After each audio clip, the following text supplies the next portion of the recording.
Assalamualaikum warahmatullahi wabarakatuh. Hai teman-teman, selamat datang kembali di YouTube channel saya, Dapur Yin. Kali ini saya akan share ke teman-teman cara membuat kue nastar. Nah teman-teman, langsung saja kita ke bahan-bahannya ya. Di sini saya menggunakan 500 gram tepung terigu, yaitu tepung terigu protein sedang. Saya gunakan yang kemasan, bukan yang curah. Kemudian di sini saya gunakan 250 gram mix angkor, serta ada 250 gram margarin Blue Band, dan saya gunakan selai nanas cukupnya, serta ada 100 gram susu bubuk kue. Teman-teman juga bisa gunakan susu bubuk Denko. Kemudian ada 100 gram tepung maizena, 2 butir kuning telurnya aja, serta ada 50 gram gula halus. Teman-teman kalau misalnya suka manis, teman-teman bisa tambahkan jadi 100 gram, tapi saya tidak begitu suka manis untuk kulit nastar, jadi saya gunakan 50 gram gula halus, serta ada 1 saset bubuk vanili teman-teman. Oke teman-teman, langsung saja kita ke tahap selanjutnya ya. Nah teman-teman, tahap selanjutnya kita akan masukkan semua bahan.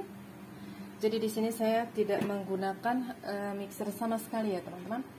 Jadi kita cukup aduk menggunakan tangan aja untuk semua bahan. Kita masukkan margarinnya,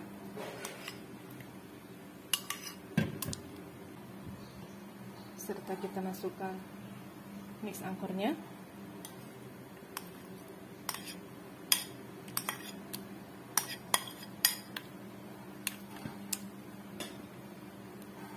lalu kita masukkan kuning telurnya.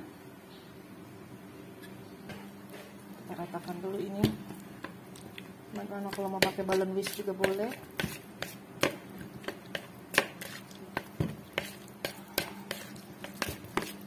Kita ratakan dulu margarin, mix angkor, dan kuning telurnya. Biasanya saya menggunakan kuning telur yang sudah direbus teman-teman. Jadi tujuannya kalau kita gunakan kuning telur yang sudah direbus itu nanti nastarnya lebih awet tahan lama, lebih lama jamurannya. Cuman karena ini nastar kan cuman bikin sedikit, jadi pasti cepat habis. Oleh karenanya saya gunakan kuning telur yang mentah. Kemudian kita masukkan susu bubuk, kita masukkan tepung maizena, kita masukkan bubuk vanili atau perisa vanila, terus kita masukkan gula halusnya teman-teman. Gula halusnya disaring dulu ya teman-teman agar tidak menggumpal-gumpal, karena nanti kalau menggumpal-gumpal dia susah kalau sudah dimasukkan ke dalam adonannya.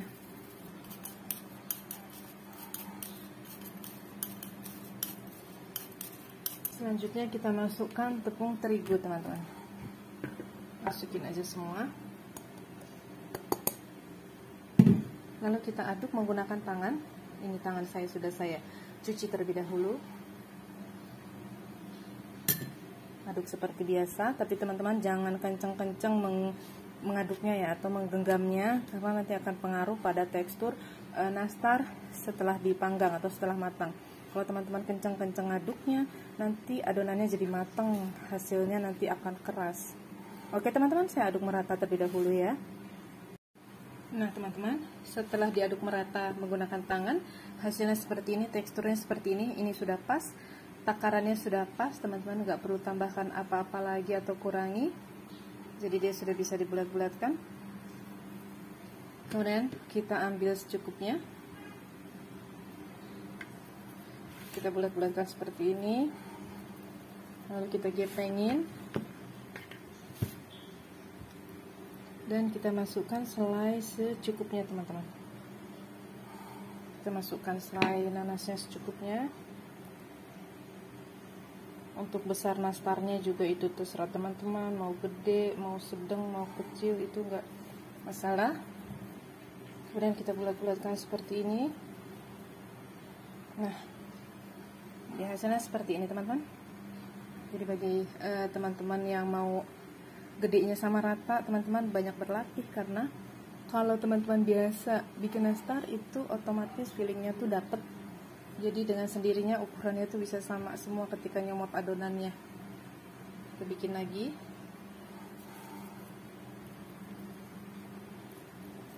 Ini tangan saya sudah saya cuci ya teman-teman. Jadi kalau kita usaha makanan, biasanya cuci tangan itu lebih sering daripada orang yang nggak usaha makanan. Karena kotor dikit aja pasti kita cuci tangan, kotor sedikit kita cuci tangan. Nah, seperti ini teman-teman. Nah, cantik sekali bukan? Bulatnya sempurna. Bikin lagi, kita comot lagi adonannya. Dan kalau teman-teman mau dibulet-buletin dulu selainya juga itu boleh. Tapi kalau saya langsung aja, langsung di adonannya dimasukin, nggak dibulet-buletin dulu.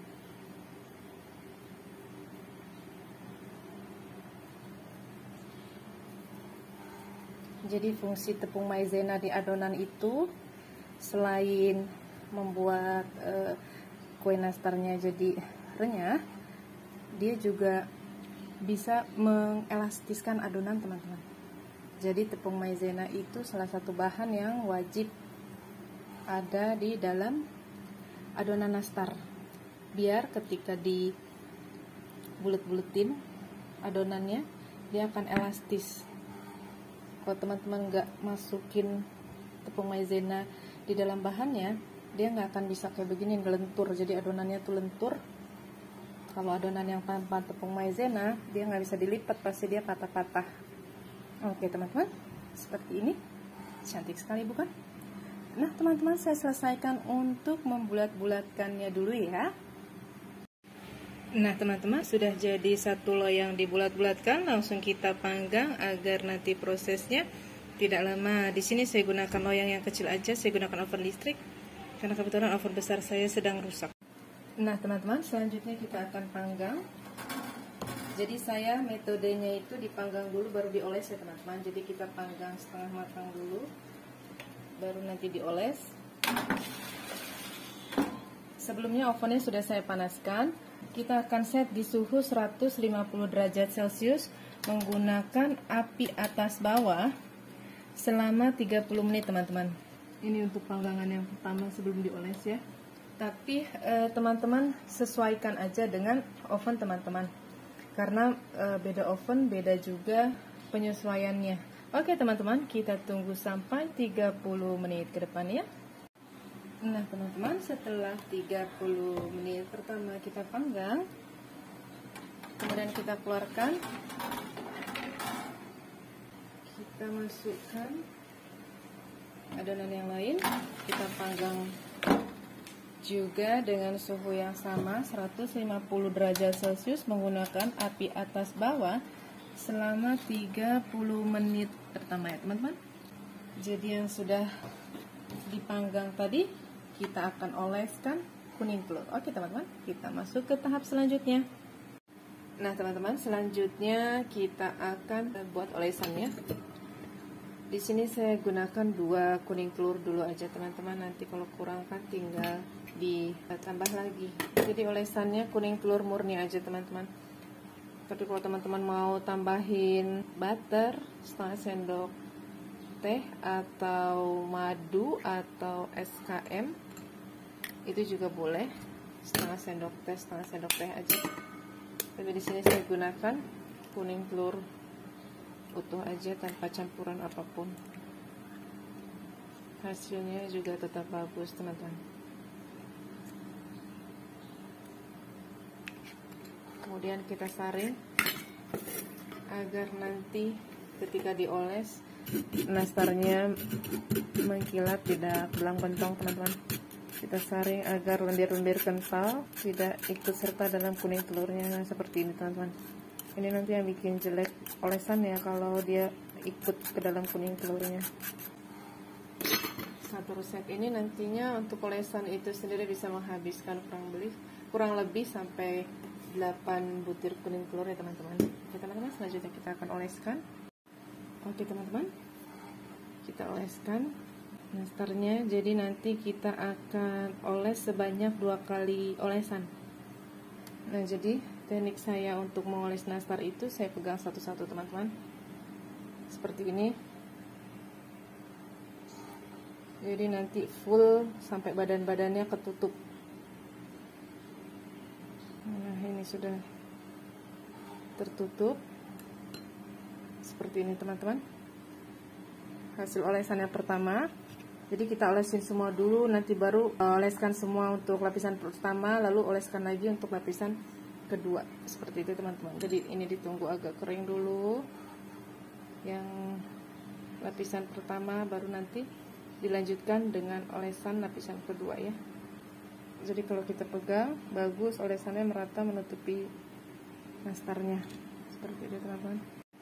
Nah teman-teman, setelah lapisan pertama selesai dioles, lalu kita berikan olesan yang kedua, dimulai dari nastar yang pertama kali dioles. Dari sini ya teman-teman, karena ini sudah agak kering, jadi kita mulai dari sini olesnya berurutan sesuai urutannya tadi. Seperti itu teman-teman. Nah, kita oleskan semuanya untuk lapisan yang kedua. Oke teman-teman, saya oleskan semua untuk lapisan yang keduanya terlebih dahulu ya. Nah teman-teman, setelah hasil dari olesan kedua seperti ini teman-teman, dia sudah lebih tebal olesannya.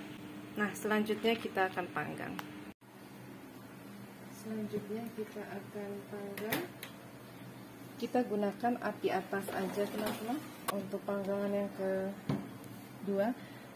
Di sini saya gunakan suhu 125 derajat Celcius, menggunakan api atas aja selama 20 menit ya teman-teman. Nah, oke teman-teman, kita tunggu sampai 20 menit ke depan ya, atau sampai dia udah agak kecoklatan. Nah, sudah selesai untuk proses panggang yang kedua atau dipanggang setelah dioles. Nah seperti ini hasilnya teman-teman. Oh lala, cantik sekali bukan teman-teman? Oke, kita keluarkan. Nah teman-teman, nastarnya sudah jadi, hasilnya seperti ini. Jadi untuk satu resep ini bisa menghasilkan 3 toples nastar dengan volume 500 gram ya teman-teman. Jadi satu resep ini bisa menghasilkan 3 toples nastar yang bulat itu teman-teman, yang bulat dengan volume 500 gram. Atau teman-teman bisa gunakan toples model apapun juga, tapi volumenya 500 gram ya. Oke teman-teman, kita lihat seperti apa tekstur di dalamnya ya. Nah seperti ini, dia cantik sekali bukan teman-teman? Dia mengkilat, mulus, licin. Kita lihat seperti apa. Ini teman-teman, ups, oh rapuh sekali.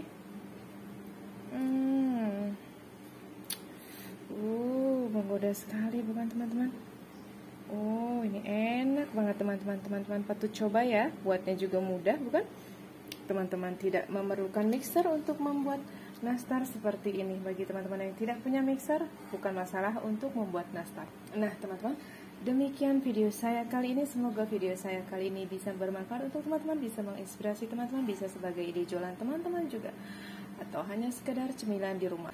Dan bagi penonton setia YouTube channel Dapurian, saya juga ucapkan banyak terima kasih. Dan bagi teman-teman yang belum subscribe, jangan lupa untuk subscribe, like, comment, share YouTube channel Dapurian agar bisa memiliki lebih banyak manfaat untuk banyak orang. Wassalamualaikum warahmatullahi wabarakatuh.